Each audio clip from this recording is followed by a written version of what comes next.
My friends, let us come together in this moment, not merely to hear words, but to experience within ourselves a shift in awareness. For the great burden of the human scene today is not found solely in wars or in outward disturbances, but in the silent, invisible struggles that take place within the heart and mind of nearly every individual.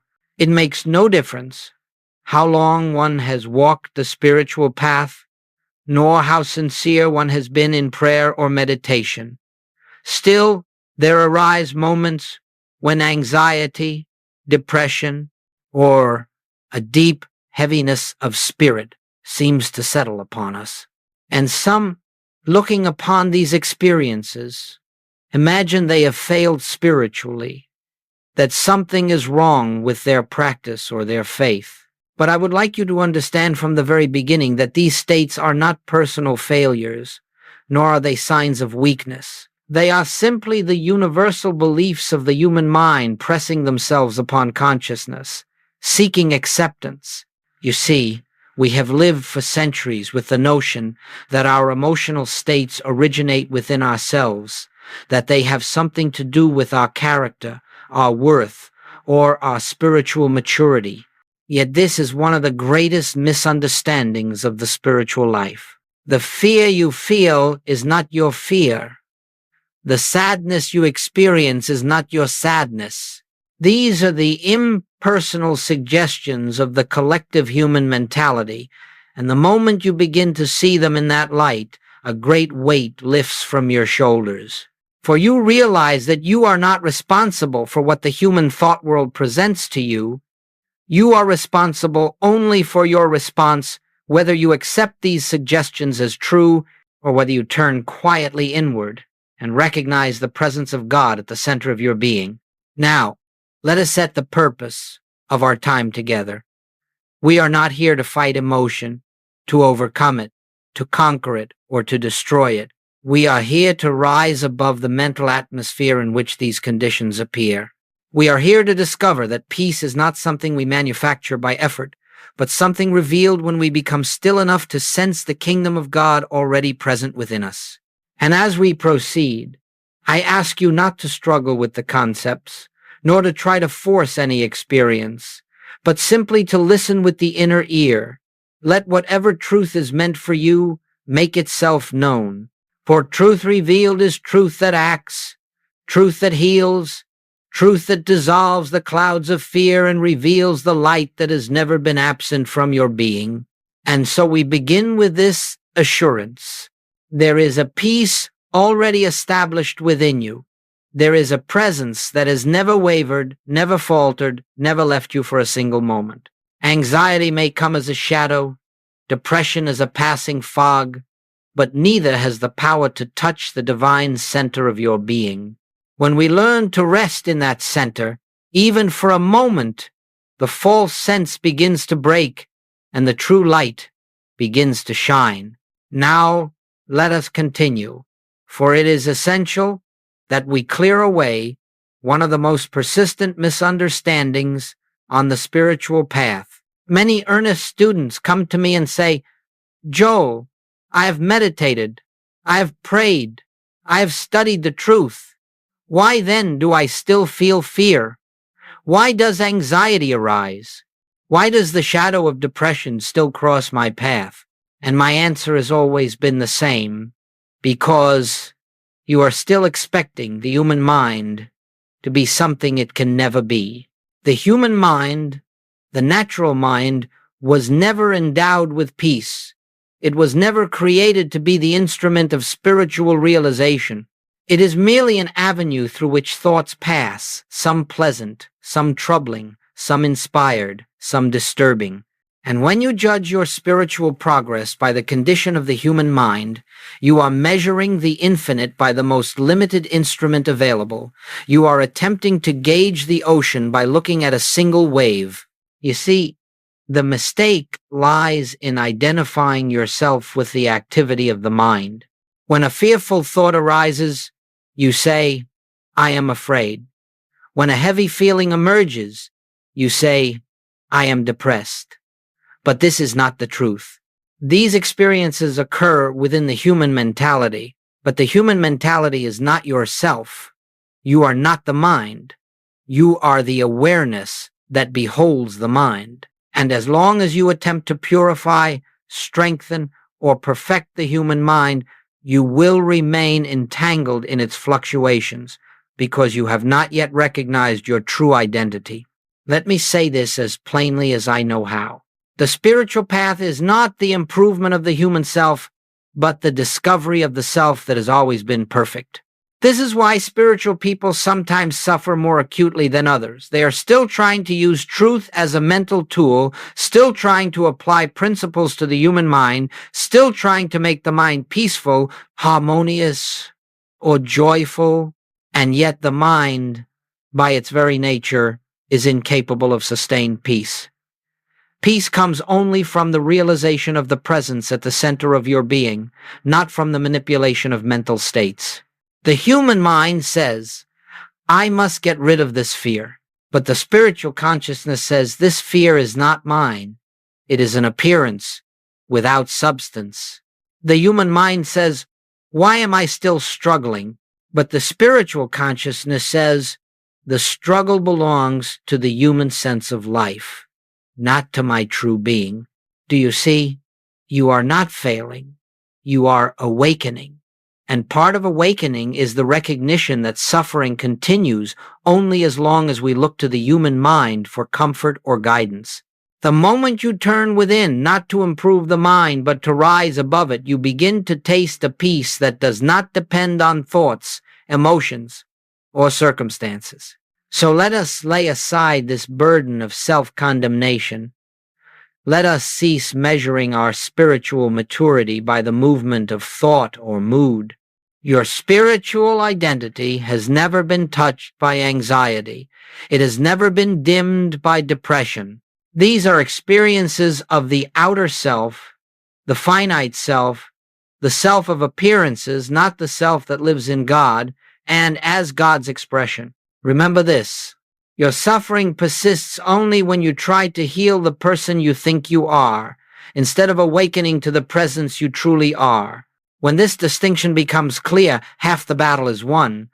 When it becomes a living realization, the battle disappears entirely. Let us go deeper now, for the next principle is one upon which much of your freedom rests. It may appear simple at first, but if you truly understand it, if it becomes more than a concept, your entire relationship to fear, anxiety, and depression will change. And the principle is this: fear is not personal. It does not belong to you. It never has. Fear is not a quality of your being. Fear is not generated from your soul. Fear is not the activity of your true self. Fear is a suggestion, an impersonal shadow moving across the surface of human consciousness, seeking a host, seeking acceptance, seeking a me to cling to. The tragedy is not that fear exists. The tragedy is that we have been trained to claim it as our own. We say, I am afraid. I feel anxious. I am discouraged. And the moment we attach the pronoun I to the passing suggestion, we give it a reality, a power, and a life it never possessed. Let me remind you of something profound. Anything you can observe cannot be you. If you can witness fear arising, then the fear is not the witness. If you can sense depression moving through the mind, then depression is not the one who senses. If you can feel anxiety tightening in the body, the anxiety is not the one who feels. You, the true I, are the awareness in which these appearances arise and through which they pass. They have no more identity than a gust of wind, no more substance than a shadow cast by a cloud moving across the sun. When you cease to personalize the fear, its power begins to dissolve. When you stop claiming it, it loses its anchor. When you recognize it as impersonal, it cannot lodge itself within you. You might say, Joel, fear feels very real. It feels very personal. Yes, because the human sense of self has been conditioned for centuries to believe that whatever appears in consciousness must belong to the one who is conscious.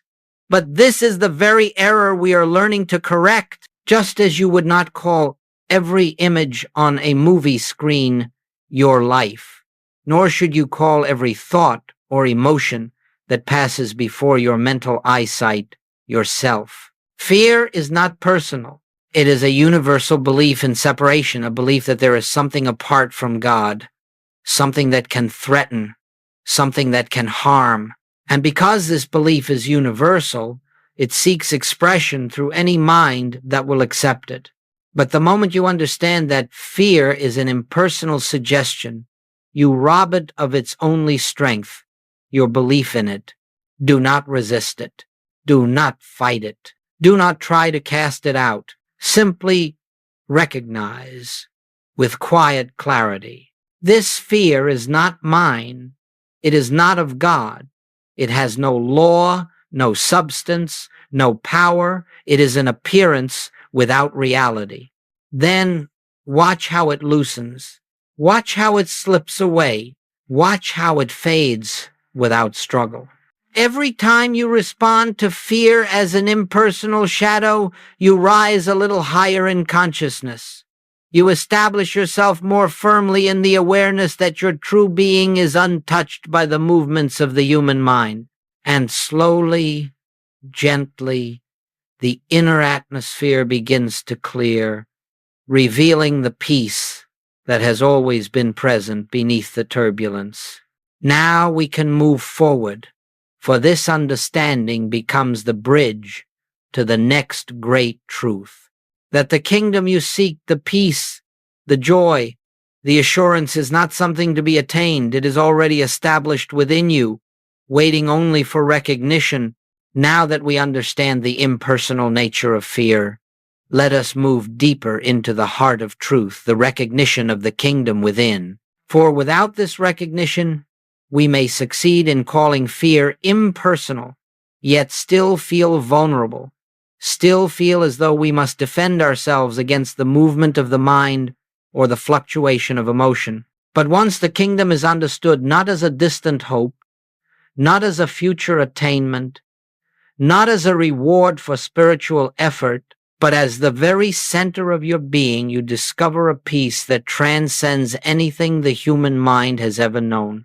When Jesus said, "The kingdom of God is within you," he was not speaking poetically. He was revealing the eternal truth of your identity. He was declaring that within the core of your being there exists a presence that is whole, perfect, complete, and eternally free. This kingdom is not touched by the passing appearances of the outer world. It does not fluctuate with your thoughts. It does not rise and fall with your emotions. It does not depend upon the condition of the body, nor upon the behavior of others, nor upon the events of your life. The kingdom is the infinite, invisible presence of God expressing itself as your very self. And so long as you continue looking outward for peace, seeking it in relationships, in circumstances, in achievements, in the approval of others, you will experience only moments of temporary harmony, followed by the inevitable return of fear or uncertainty. For everything external is unstable, temporary, and subject to change, but the kingdom within is eternal. And once you make contact, once you truly sense that inner presence, no external condition can take that peace from you. Now, let us understand something very important. The kingdom within is not a mystical feeling, nor a pleasant emotion, nor a moment of heightened inspiration. These may accompany the realization, but they are not the realization itself. The kingdom is a state of divine awareness, a deep inner knowing that beneath the world of appearances, beneath the turmoil of the mind, beneath the fluctuations of emotion, there exists a silence, a stillness, a presence that is your true life. This presence does not come into being when you meditate, nor does it disappear when you forget it. It is always here, always functioning, always expressing, but it can operate consciously in your experience only when you recognize it. And this recognition is not accomplished by effort, nor by strain, nor by trying to reach God. It comes only through stillness, through the quiet turning inward, through the gentle resting in the truth of your oneness with the infinite. You see, peace does not come because you have succeeded in removing fear. Peace comes because you have discovered the presence in which fear dissolves naturally. Peace does not come by solving problems. Peace comes by realizing that within the kingdom of God there are no problems, and that this kingdom is the very ground of your being. Once you sense this even faintly, you begin to know that anxiety is not a power, that depression is not a substance, that fear is not a reality. They are appearances that have been sustained only by your belief in a life separate from God. And when that belief is dissolved by the recognition of the kingdom within, these shadows lose their footing entirely. So let this be our foundation. There is a presence within you that is already free, already whole, already at peace. You do not have to create it. You do not have to earn it. You do not have to purify yourself to deserve it. You have only to recognize it, to touch it, to rest in it, even for a moment, and something within begins to shift. The noise of the human mind softens. The turbulence of the emotions subsides. And you begin to taste the peace that Christ called not as the world giveth. From this point onward, everything we explore will be based on this recognition that the peace you seek is not ahead of you, but within you. And our next step is to discover how to touch that inner presence, how to enter the stillness where fear disappears like mist in the sunlight. Let us now take the next step in this unfolding journey. For it is not enough to understand that fear is impersonal, nor is it enough to hear that the kingdom of God is within you. These truths must be realized, not as intellectual ideas, but as living experience. And such realization comes only through a certain attitude of consciousness that we call spiritual stillness, a stillness that is not the absence of thought, but the presence of recognition. Many students imagine that stillness requires them to force the mind into silence, to push thoughts away, to empty the mind by willpower. But this only intensifies the activity of the mind, and instead of peace, it brings struggle. The human mind is not quieted by force. It is quieted by the gentle recognition that there is a presence greater than the mind, and this presence is already active within you. Spiritual stillness begins with a simple turning inward, not toward the mind, not toward emotion, not toward sensation, but toward the center of being, that invisible point where God and you are one. This turning inward is not an effort. It is a relaxation. It is the release of the belief that you must do something to attain peace. Let me say this plainly. Peace does not come because you have controlled the mind. Peace comes because you have withdrawn your faith from the mind. When you sit in quiet contemplation, not trying to think, not trying to stop thought, but resting in a gentle awareness of the presence of God, you open yourself to a dimension of consciousness that has nothing to do with the activity of the human mind. Now, how do we enter this state? You begin by acknowledging silently and without strain, God is here. Where I am, God is. I need not reach out. I need only recognize. As you rest in this acknowledgement, something beautiful occurs. The mind slows, not because you have forced it, but because it senses it is no longer needed to provide safety or guidance. Emotion softens, not because you have battled it, but because you are no longer identifying yourself with it. A new atmosphere enters your awareness, an atmosphere of quiet, of assurance, of presence. Sometimes you may feel this presence as a warmth, a spaciousness, or a gentle peace. At other times, you may feel nothing at all. But the presence is there nonetheless, for it is not dependent on sensation. It is not an experience. It is a reality. And the more you rest in this recognition, the more you will find yourself able to abide in it, not only in meditation, but in the midst of daily life. Do not be concerned if thoughts continue. Do not be disturbed if emotion arises. These are not obstacles. They are simply movements of the outer self that gradually lose strength as the inner self emerges into awareness. The purpose of our stillness is not to silence the mind, but to shift the seat of identity from the mind to the spirit. In this stillness, you will discover that fear cannot remain, anxiety cannot survive, depression cannot anchor itself, for these conditions belong to the human sense of separation, and in stillness, separation dissolves. In stillness, you come into the realization that I and the Father are one. And in that oneness, there is no fear, for there is no other to fear and no lack to grieve. This is the practice. This is the way, not effort, but recognition, not striving, but resting in the truth of being. As you cultivate this inner turning day by day, you will find that moments of stillness become longer, deeper, more natural. You begin to sense the presence, not only in meditation, but in conversation, in work, in silence, in movement. You realize that God is not an experience to be attained, but a reality to be recognized. And when this realization dawns, you know that the peace you have been seeking was never something to gain, but something to uncover, a peace that has always been the essence of your being. Let us now move into a truth that marks a profound turning point in the spiritual life, a truth that separates those who remain imprisoned in emotional struggle from those who rise above the turbulence of the human condition. And the truth is this: you are not here to fight emotion. You are here to witness truth.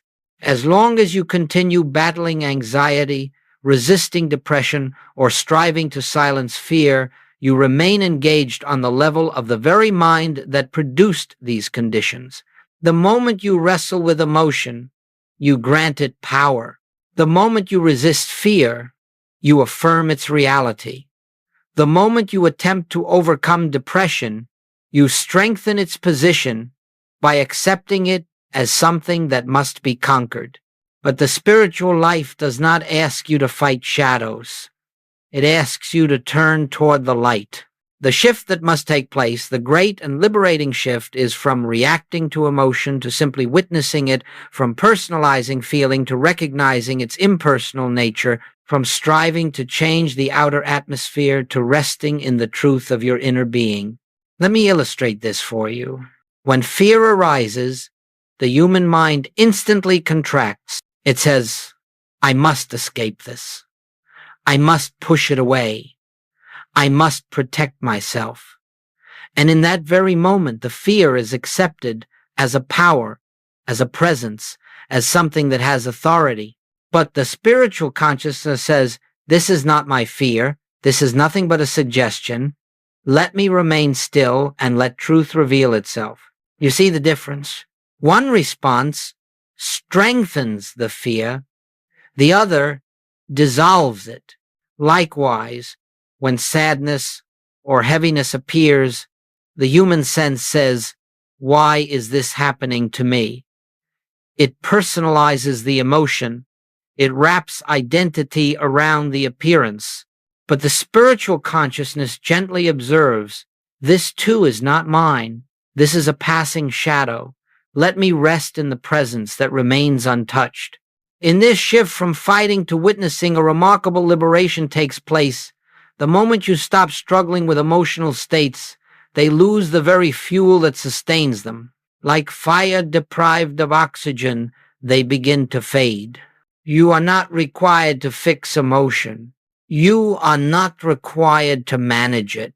You are not required to improve it. Your only task is to stand still in the truth that your being is spiritual, invisible, indestructible, and eternally one with God.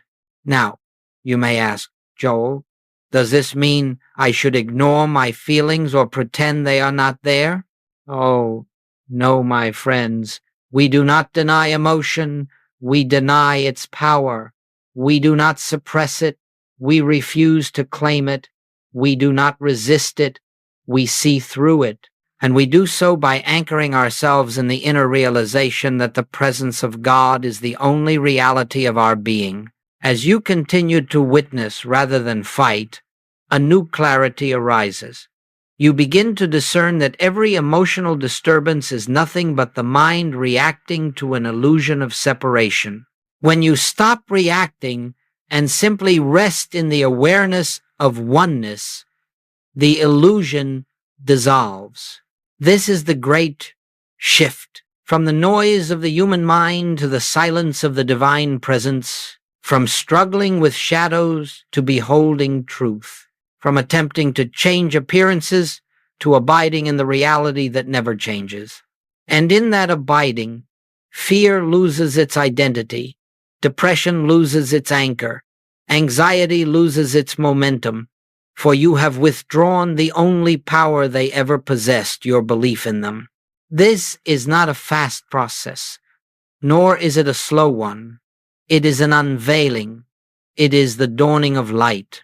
And as this light grows within you, you will find that you no longer live from the surface of the mind, tossed about by emotional winds, but from the depth of spirit, where peace is not earned but revealed. Let us move now into one of the most vital revelations on the spiritual path, perhaps the very cornerstone upon which all inner freedom rests. For behind every fear, every anxiety, every sorrow, there lies a single root, the belief that you exist as a separate self apart from the presence of God. And until this belief is dissolved, emotional suffering will continue to arise, no matter how sincere your spiritual practice may be. The moment you feel alone, the moment you feel vulnerable, the moment you imagine yourself to be a self surrounded by a world of powers, forces, influences, and circumstances, you have accepted the great illusion of separation. And in that instant, fear becomes possible. Depression becomes possible. Anxiety becomes possible. For all these states are born from the sense of aloneness, from the belief that you must somehow sustain your life by personal effort, personal wisdom, personal strength. But hear this truth clearly. You have never been a separate self. You have never lived apart from God. You have only believed that you were separate, and this belief has produced the entire burden of human suffering. When the human mind says, "I am afraid," it speaks from the illusion of separateness. It believes it must defend itself. When the mind says, "I am discouraged," it believes it stands alone with its burdens. When the mind says, "I am overwhelmed," it imagines it is responsible for holding up the weight of life. Yet none of this is true. Behind the human sense of self stands the real self, the I of your being, the Christ consciousness that declares, "I and the Father are one." This self is not struggling. This self is never anxious. This self does not know depression. This self lives in the eternal light of God's presence and has never for a moment been separate from the infinite. All spiritual healing, all spiritual peace, all spiritual awakening comes from releasing the false identification with the human self and recognizing your identity as the individualized expression of the one divine life. Let us approach this practically. When fear arises, do not say, "I am afraid." Instead, turn inward and gently acknowledge this fear comes to the human sense of self, not to the I that lives in God. When heaviness comes, do not claim it as yours. Simply observe. This sadness seeks acceptance in me, but it has no place in the self that is one with God. When anxiety appears, do not enter into its story. Rest in the quiet inner knowing. This anxiety is a movement of the collective human psyche, not a statement of my being. Now, you may wonder, Joel, if I am not this human self, then what am I? You are the place where God shines through. You are the awareness in which the infinite reveals itself. You are the being that God lives as, breathes as, expresses as. You are the life of God made visible in individual form. This is not a poetic sentiment. This is the truth of your being. And when this truth becomes more real to you than the shifting conditions of the mind, a great and profound freedom begins to unfold. You discover that every emotional disturbance was tied to a false identity, and that by releasing this false identity, you release the mechanism by which fear can take hold. To help you taste this truth, let us turn inward for a moment. Allow yourself to recognize not as affirmation, but as quiet knowing. Right where I seem to be, God is. Right where this emotion appears, the presence stands untouched. I am not separate. I am not alone. I am not divided from my source. Feel the simplicity of that. Feel the relief in that. Feel the spaciousness that opens when you no longer carry the burden of a self that never truly existed. For in this realization, the whole landscape of your experience changes. Fear loses its anchor because there is no separate self to bind. Depression loses its meaning because there is no isolated soul to envelop. Anxiety dissolves because there is no fractured identity to protect. Here, in the recognition of oneness, you stand in the truth of being, and in that truth, all shadows fade. Now, my friends, having come to this recognition of oneness, let us bring this truth into daily living, for spiritual realization must not remain confined to moments of meditation. It must illuminate the small hours of the day, the moments when fear attempts to intrude, when pressure arises, when the human mind becomes stirred, or when the unexpected confronts us. For the spiritual life is not lived merely in silence. It is lived in consciousness, moment by moment, as we abide in the awareness of the kingdom within. Let us be very clear. We are not attempting to create a perfect human life. We are not seeking to eliminate all challenges, nor to craft a life of unbroken calm. No, the purpose of this path is to remain so anchored in the presence that challenges, when they come, do not touch the depth of your being. They pass like wind across the surface, while you rest in the stillness beneath. So, how do we live from this inner kingdom? We begin with the simplest and most profound practice, the pause. When fear arises, pause. When anxiety tightens, the body pause. When sadness washes over you, pause. And in that pause, turn inward, not with effort, not with the intention to fix anything, but with the gentle remembrance. God is here. This moment is filled with the presence. I need not resist nor react. This pause is not a technique. It is an opening, a doorway through which the kingdom reveals itself. For the moment you pause, you no longer respond from the conditioned mind. You respond from the deeper self. Secondly, as you move through your day, refuse to personalize any emotional state that appears. If anxiety arises, do not ask, "What is wrong with me?" Instead, let the inner awareness speak. This is not my anxiety. This is the old belief in separation knocking at the door. I need not answer. When heaviness appears, do not claim it. When worry stirs, do not identify with it. When tension comes, do not call it mine. In this way, the emotional atmosphere loses its grip because you have withdrawn the agreement that gives it life.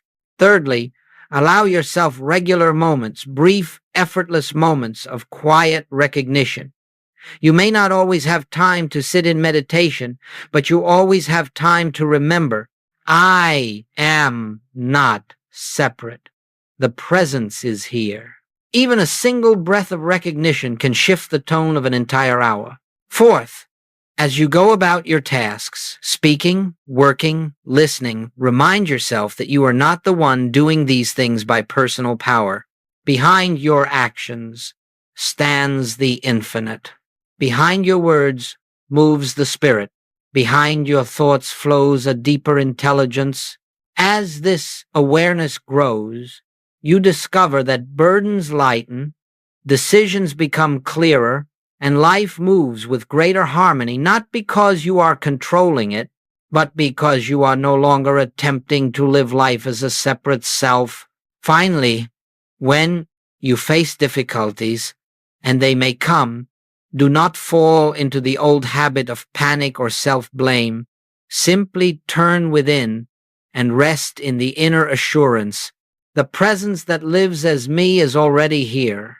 The wisdom needed is already here. The solution already exists within the kingdom. I need only be still enough to recognize it. And as you continue in this way, pausing, recognizing, refusing to personalize, and gently resting in awareness, you will notice that something begins to change. You will find that emotional states that once gripped you fiercely now pass more quickly, more lightly. You will sense a background of peace that was not there before. You will experience a deeper stillness that accompanies you even in activity. This is not the result of practice in the human sense. It is the unfolding of truth within you. You begin to live from the inner kingdom rather than from the fluctuating atmosphere of the mind. And as this becomes your way of being, you discover the great secret, that peace is not gained but uncovered, that joy is not created but revealed, that harmony is not achieved but recognized as the very nature of your being. This is the life that emerges when you no longer identify with the human self, but with the divine presence at the center of your being. And as you live in this awareness, the entire texture of experience is transformed not by effort, but by the quiet radiance of truth lived moment by moment. And now, my friends, as we bring this period of contemplation to a close, let us return to the simple truth with which we began. There is a place within you, an inner sanctuary, where all fear dissolves, all anxiety falls silent, and all depression loses its shadow. It is not a far place. It is not a hidden place. It is not a place that must be reached through effort or discipline. It is the innermost chamber of your own being, the kingdom of God that has been present from the beginning, waiting only for your recognition. Throughout our time together, we have seen that emotional disturbances arise not because we lack faith, nor because our spiritual practice is insufficient, but because we have lived from a false identity, believing ourselves to be separate, vulnerable, incomplete. And yet, behind this belief lies the eternal truth. You are the expression of God. You are the life through which the infinite shines. You are the awareness in which all illusions appear and in which all illusions dissolve. As you rest in this realization, even for a single moment, something within you awakens to the certainty that peace does not depend upon the shifting conditions of the mind, nor upon the events of the world, nor upon the resolution of your problems. Peace is already present. Peace is the nature of the presence within you. Peace is the essence of your being. And so I ask you, as you leave this time of reflection, to carry with you not a technique, not a formula, but a remembrance, an inner knowing that at any moment, in any circumstance, you may turn within and find the quiet, steady radiance of God's presence. You may pause, you may rest, and you may rediscover the truth that has never ceased to be true. You and the Father are one. Let the burdens of the world fall from your shoulders. Let the weight of the separate self dissolve. Let the inner light reveal itself not through effort but through the simple act of recognition. And as you go forward, may this presence that lives as you lead you gently guide you silently and unfold your path with a grace that does not come from human striving, but from the infinite that has always been the foundation of your life. In quietness, in trust, and in the deep awareness of oneness, you will find that the stillness you have sought has been within you all along, waiting only for you to enter, to rest, and to remember.